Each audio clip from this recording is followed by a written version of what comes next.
Ladies and gentlemen, welcome back to Let's Dev. Today we continue to work on our reignited Demolition Derby project. Now last time we took a break from the frustrations of working on enemy AI to develop some weapons for our cars.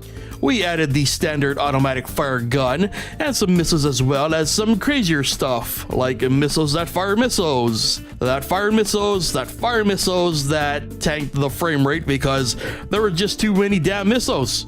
Anyway, we pause on adding more weapons to return to once again tackle enemy AI. That's right, today we're returning to the enemy AI to see if we can actually build something somewhat smart enough to maneuver in our world. All we're looking for is something that moves, avoids crashing into walls, or at least does something when it does crash into a wall. At best, hopefully something more stable than what we ended up with last time. So that's the plan, let's get to the coding. First up, I was sure this wasn't going to be a cakewalk, so I added the car we built in Magical Voxel a long time ago. I've been sitting on this sprite for ages, and I figured regardless of how things go today, at the very least we could see it in action.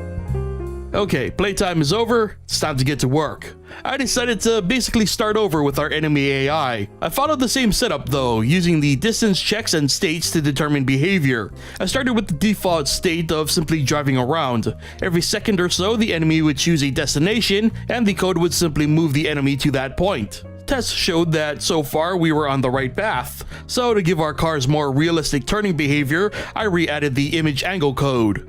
Next, I added wall checks to the code. If the car is too close to a wall, we would have the car shift into the next state. This state would trigger GameMaker's pathfinding to help navigate the enemy away from said wall. I'll save y'all some time here. I got overzealous with the code, and so basically all the checks I kept making seemed to cancel each other out, and so some restructuring was required.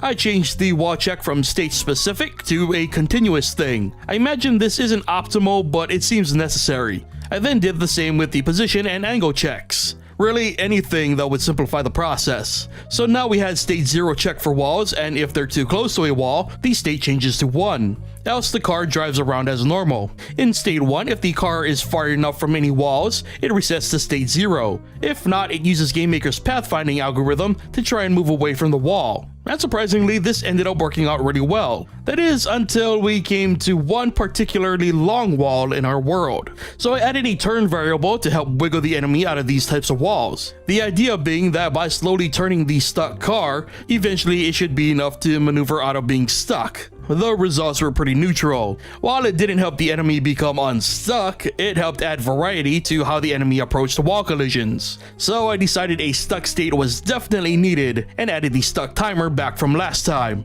This timer would increase as long as the enemy was too close to a wall, and when it hit the max number, that would send it into state 2. And all state 2 basically did was check if the car is far enough away from the wall. If they are, then the state goes back to 0. If not, the car would simply reverse until the first condition was met.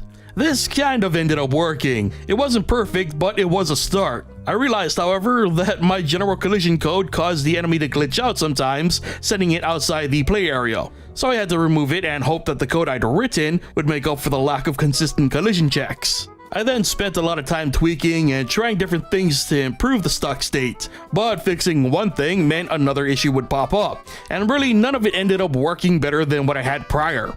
At this point, I figured I needed a better perspective, so I changed the enemy to use the same sprite and collision mask as the player, which is specifically set up to handle corners better than just a box. This change actually made a huge difference to the way that the enemy interacted with the world. It was more responsive and handled corners far better than it did before. And with so little time left in this session, I chalked this up to a win for the day. To celebrate, I wanted to finish things off with another visual addition, so I added a puff object to our game. On creation, this puff would generate a circle of a random size that would slowly grow and fade at random rates. These puffs would spawn anytime the player is in motion, giving the player a great simple... Whoa, okay, let's tone down the size of those puffs a bit. That's better. This provided some great yet simple flavor to our car in motion. And there we had it, a somewhat more competent enemy AI. Still definitely in need of work, but it's getting there. We've also got that great fake 3D car sprite in now to make our eyes a bit happier, and a nice smoke trail for added effect.